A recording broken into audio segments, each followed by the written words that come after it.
Let me tell you a story from long ago. When I was a young lad, I used to be deathly afraid of them roller coasters.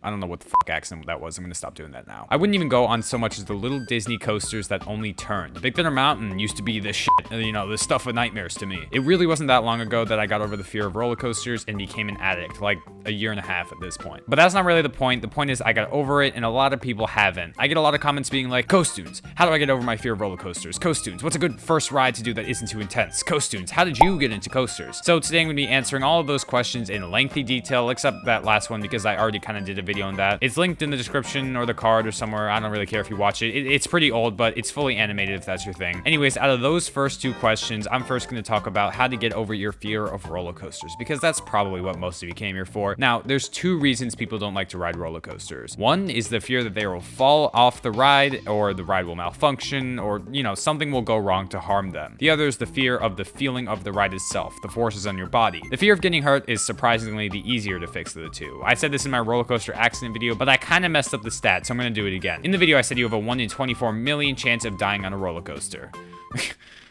I was off by a couple hundred million. Your chances of getting injured are 1 in 24 million, which, like I said in the video, you're more likely to get struck by lightning 50 times. But to actually die in a coaster, that bumps it up to 1 in 750 million. So now you're way more likely to be eaten alive by 50 sharks, get hit by 1,000 cars while crossing the street, and a way more likely chance to actually just trip in the park and die from the fall than to actually die in a roller coaster.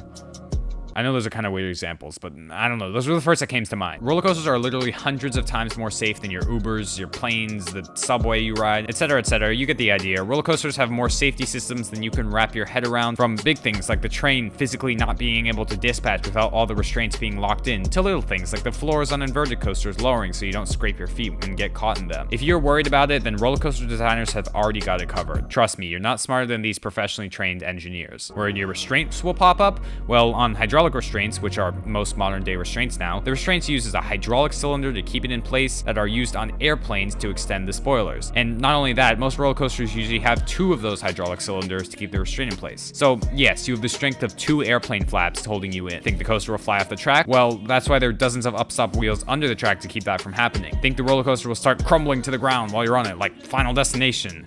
Yeah, I'm sorry, that's just not how these things work. That's a movie. That's obviously over... Actually, this movie is a big contributor to a lot of people's fear of roller coasters, so let's break it down real quick. First of all, that is not how restraints work. They do not magically come down into place onto your body. They have to be manually pushed. I know that's not really like a big thing, but still, it just shows that the people making this movie have no idea what's going on. Secondly, a ride op would for sure stop this dude from bringing whatever the fuck camera this is onto the ride. I mean, he did, but like... You can't read? Oh, well, can I just put it in my pocket now?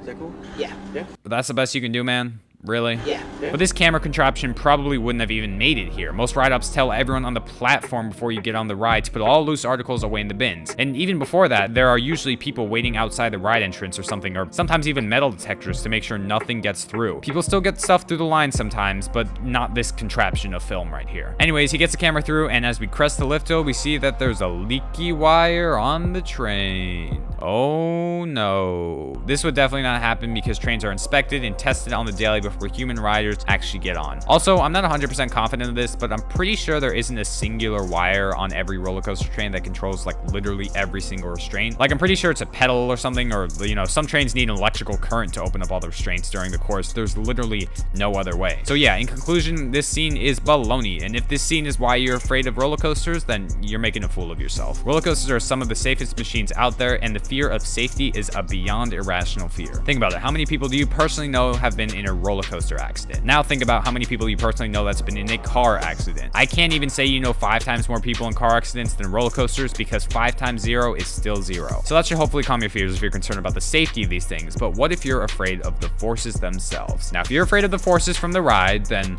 are you ready for my one piece of advice? Just do it! That's actually the only thing I can say. I could babble your ear off about the stats and the safety systems if you're afraid of getting hurt, but if you're afraid of the main appeal of coasters themselves, then I really don't know what to tell you. I'm sorry, but yes, you will feel that stomach dropping feeling on a 200-foot drop. You just can't spend too long contemplating it, and you just gotta get in line. One thing I will say, if you're nervous for that first drop, then just watch a POV of the ride beforehand and notice how long you're actually falling. It's really not that long at all. On King Ka, the world's tallest coaster at 456 feet, you're really only dropping for a remarkable like 3 or 4 seconds. And most drops don't even come close to that size. Like I said, like in the time I've been talking about King Ka, you've done its drop like 3 times already. So just remember when you see the coaster in person how long the drop actually is, because most of the time it's over before it's really begun. Remember, those PRVs are the actual coasters, so when you start to panic seeing that it's taller than you expected, because trust me, coasters in person always look taller than in the video, just take a deep breath.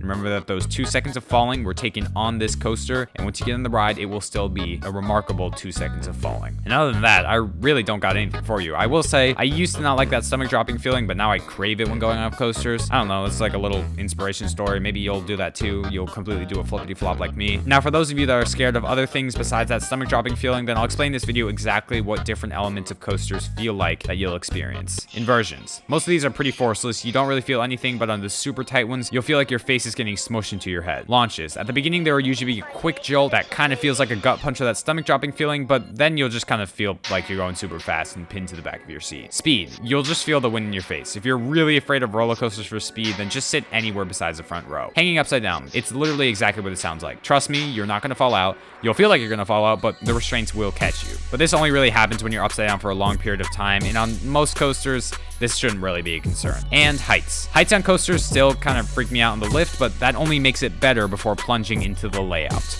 I love it. But what if you're over that? What if you're ready to try some out? Obviously, you don't want to dive in with a 300-foot monstrosity. Now, I'm assuming that you've already done the kiddie coasters and the family coasters, and you're ready for some real stuff. If you haven't done the family coasters, then you should probably hit those up first, and don't even bother with the kiddie coasters. Those are stupid. But if you already did those, I would say start with some B&M loopers like floorless coasters or inverts. Inverts do have some pretty intense moments, but I think you can probably handle it. You can also start with a GCI, because those are pretty low to the ground, so you won't get any of that stomach dropping feeling, and you won't go upside down.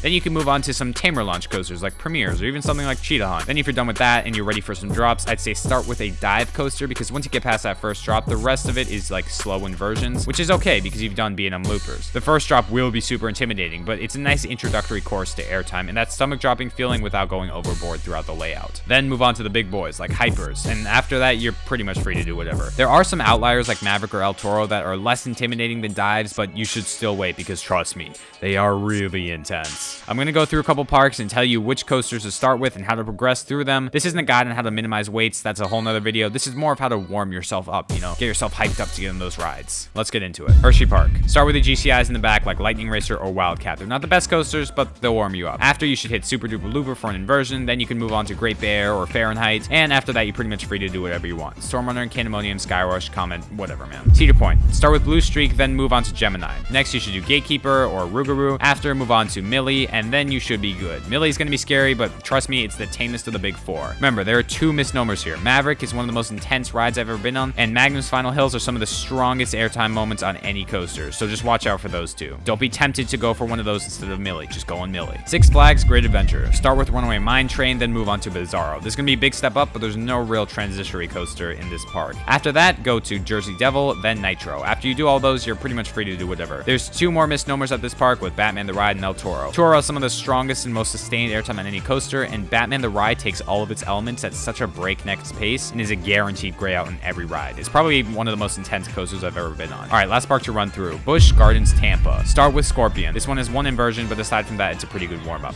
Then do Cheetah Hunt. After Cheetah Hunt, do either Montu Akumba, and then you're pretty much good. Shikra is kind of like the big final boss, but it's the only super intimidating coaster at the park, and it's a dive coaster, so you should be fine. And that's pretty much it. As a recap, if you're afraid you're going to die, then rest assured, you will not. Roller coasters are safer than your cars, and you go in those all the time. If you're afraid of the forces, then work your way up and just force yourself to go on that big ride. And for starter rides, start with low to the ground stuff and stuff with a bunch of inversions, then work your way up to the big drop boys. So that's gonna wrap up today's video. I hope it helped you finally get on that big ride, and I will see you all next time.